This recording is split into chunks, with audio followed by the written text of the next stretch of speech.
Hi friends, welcome back to stock talk with बीकेजी।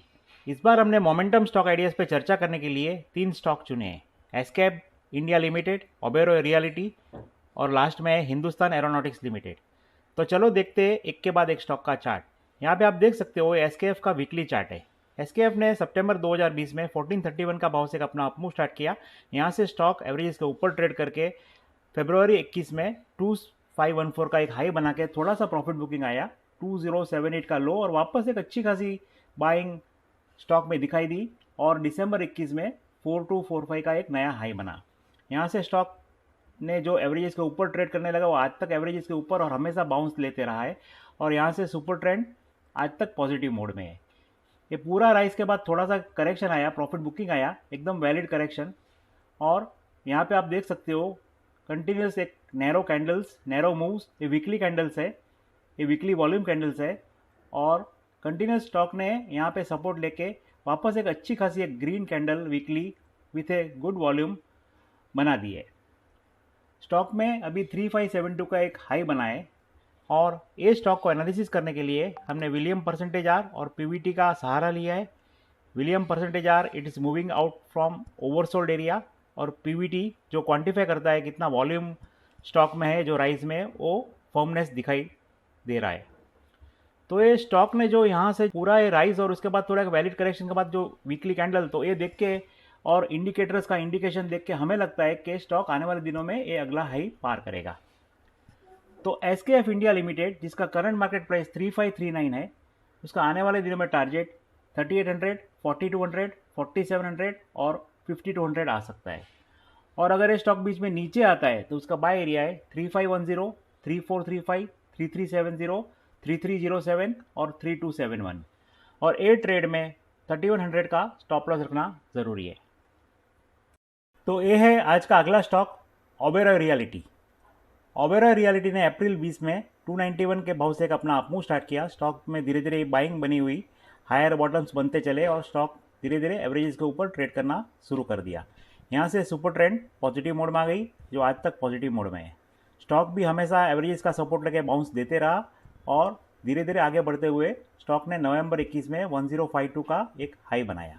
उसके बाद थोड़ा स्टॉक में करेक्शन आया, लेकिन वापस एवरेजेस का सपोर्ट लेके वापस स्टॉक में थोड़ी बाइंग दिखाई दी और फरवरी 22 में 998.5 का हाई बना, अगला हाई पार करने में असफल।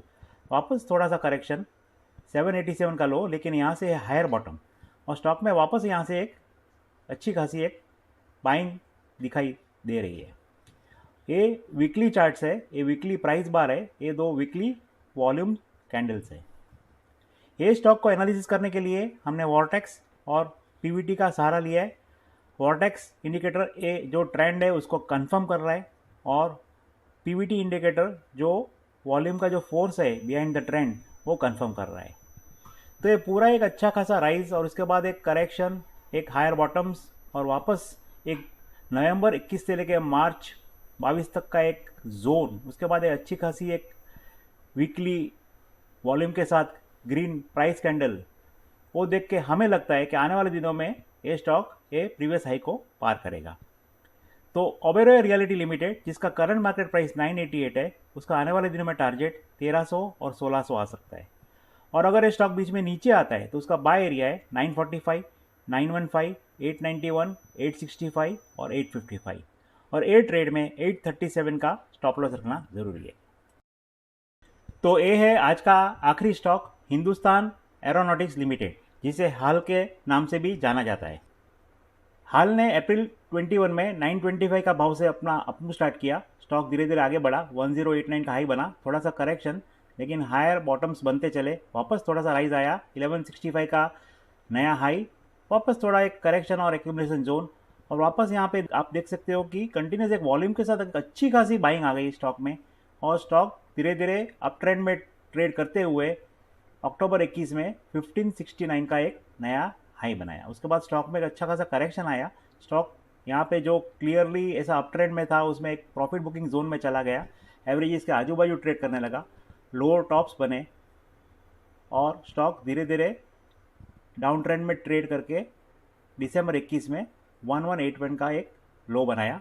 लेकिन आप देख सकते हो डेली चार्ट है, ये 200 डीएम है, स्टॉक ने कंटिन्यूस यहाँ पे और यहाँ पे 200 DMA पे सपोर्ट लिया है। स्टॉक में वापस एक अच्छी खासी बाइंग आई। स्टॉक ने फरवरी 22 में 1475 का प्रीवियस हाई को पार करके एक नया हाई बनाया, लेकिन ऑल टाइम हाई को पार नहीं कर पाया।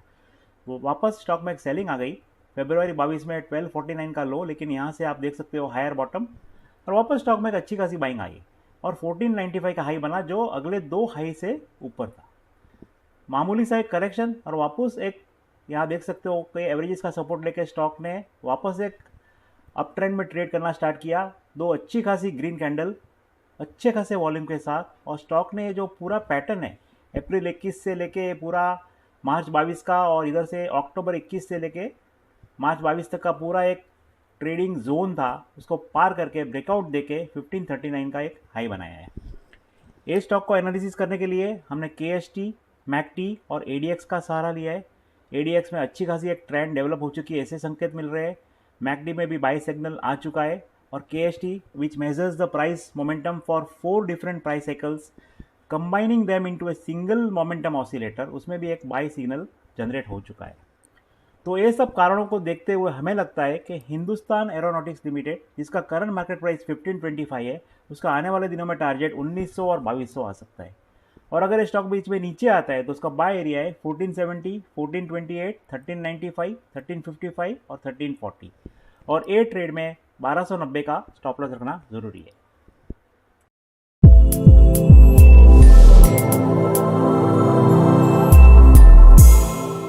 Investment in the securities market are subject to market risks. Read all the related documents carefully before investing. We, Venture Securities Limited, SEBI registration number INH 0000001634, its analysts and associates with regard to this video hereby solemnly declare and disclose that we do not have any financial interest of any nature in the company. We do not individually or collectively hold 1% or more of the securities of the company. We do not have any other material conflict of interest in the company. We do not act as a market maker in securities of the company.